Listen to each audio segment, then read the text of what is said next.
Hey yo, what's going on? But once again, bros, women, bronies, and pegasisters, especially talking to you guys out there. This is the one, the only, of course, Mr.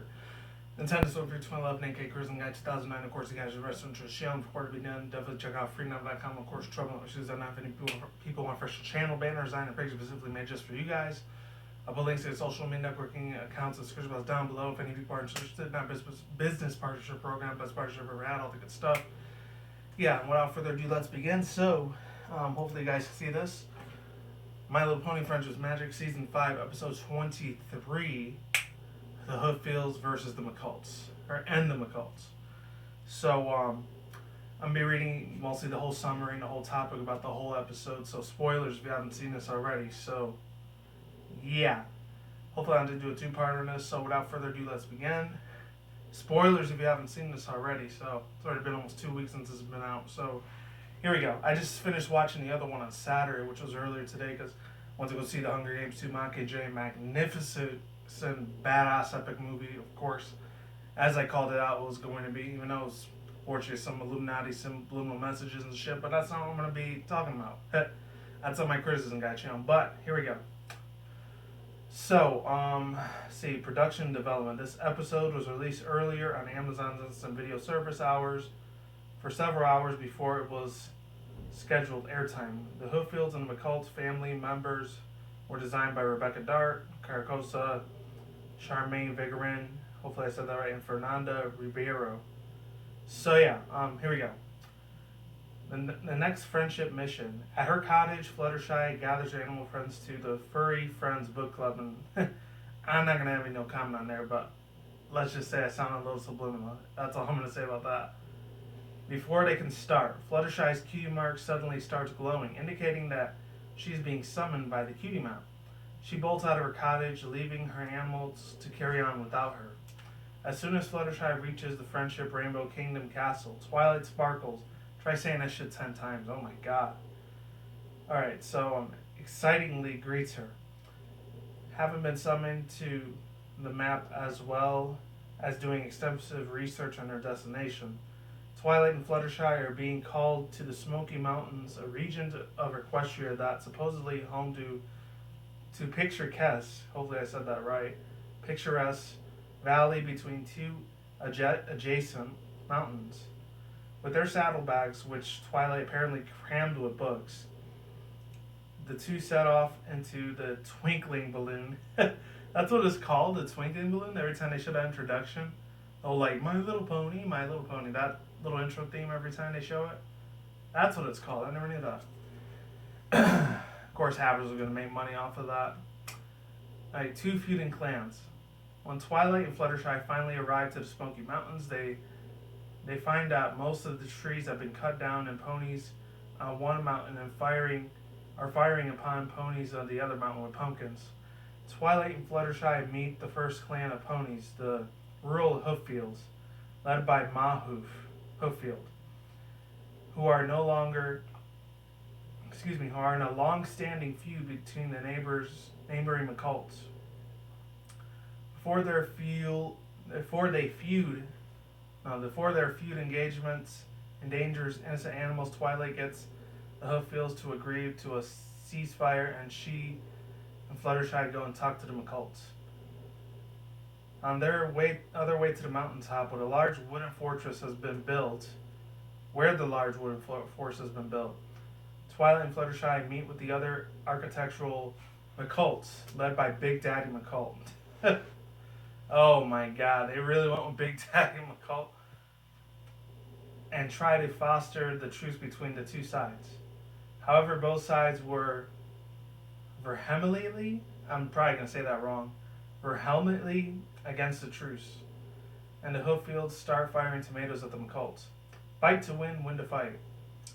Twilight and Fluttershy return home to the HoofFields farm just as the McColts start to return fire with bales of hay, putting the nearby animals into more danger. The two go back and forth between the opposing clans to find out how their feud first started, but neither side can give a clear answer. All the HoofFields and McColts care about is winning the fight, regardless of what they're fighting for.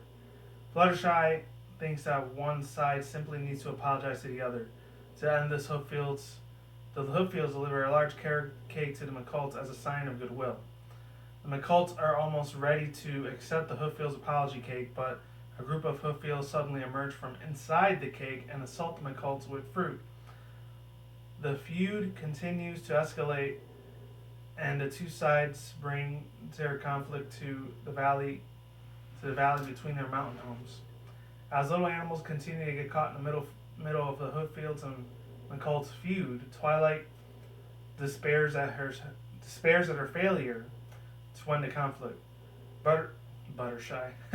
Fluttershy briefly speaks out to a cold and hungry animals, and she learns that what happened to the once beautiful Smoky Mountains and why the HoofFields and McColts are fighting, ending the feud. Using a long-range freeze spell, Twilight gets to the two other sides to stop fighting long enough for Fluttershy to explain. She tells the two warring clans of their ancestors, Grub HoofField and Piles McColt, who were best friends when they discovered the beautiful Smoky Mountain Valley. They vowed to protect and preserve the animals that lived here. Unfortunately, they disagreed on the best ways to do that. Grub wanted to start planting crops, but Piles wanted to start building a shelter. Piles started building his shelter on the land when Grub was going to start his farm. As a result, the two continually argued and sabotaged each other's efforts. The HoofFields and McColts eventually settled onto opposing mountaintops, and the valley and animals between them suffered due to their constant fighting. When the regretful HoofFields and McColts finally realized what their feud has done to the land around them, they put their differences aside to apologize, both the animals and the ponies that they were fighting against. And the epilogue, the last part. And that was my drink right there. Sorry about that noise. The HoofFields and McColts worked together to restore Valley to its former glory, culminating in a large water fountain dedicated to their ancestral founders. Twilight and Fluttershy's cutie marks start to glow, meaning that their friendship mission has been accomplished.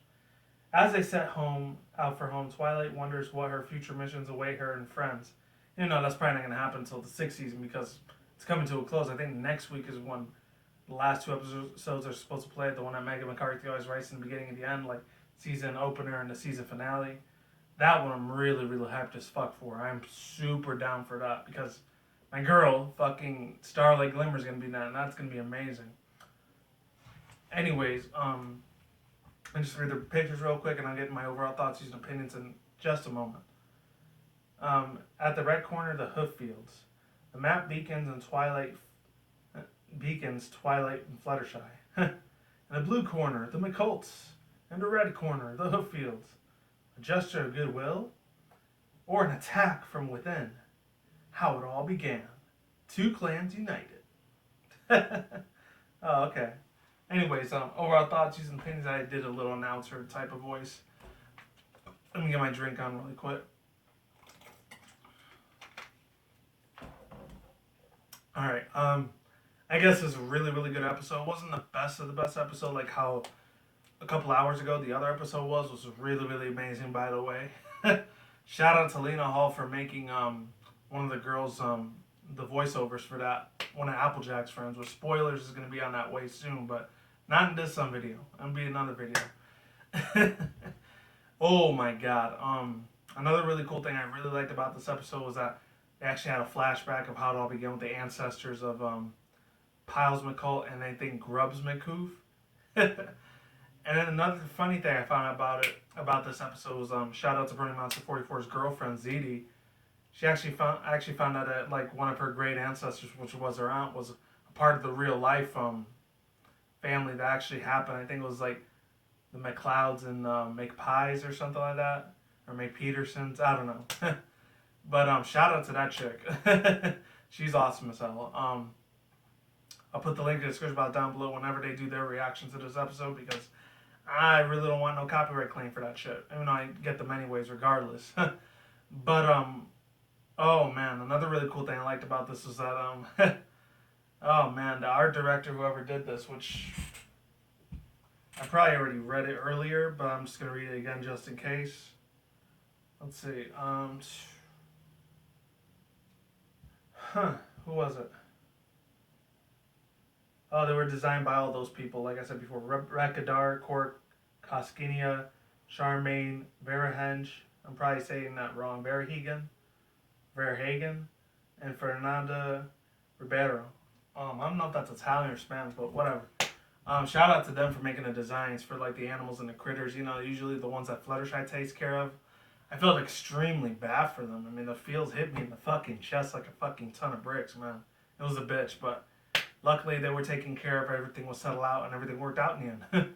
And Twilight Sparkle, being the bookworm that she is, even though she's been the princess for almost like 2 years for the past 2 seasons already, ever since the ending of season 3. It just goes to show you she's still like every other average pony out there, except the only difference is she's an alicorn. And then they didn't really get into the part that says, "Are you pony spies? I didn't know we had an alicorn. I thought there was only 3 elements alicorns." And Twilight ends up referring to one of the other guys like, "Nope, there's only 4 now." Hold on, 1 second.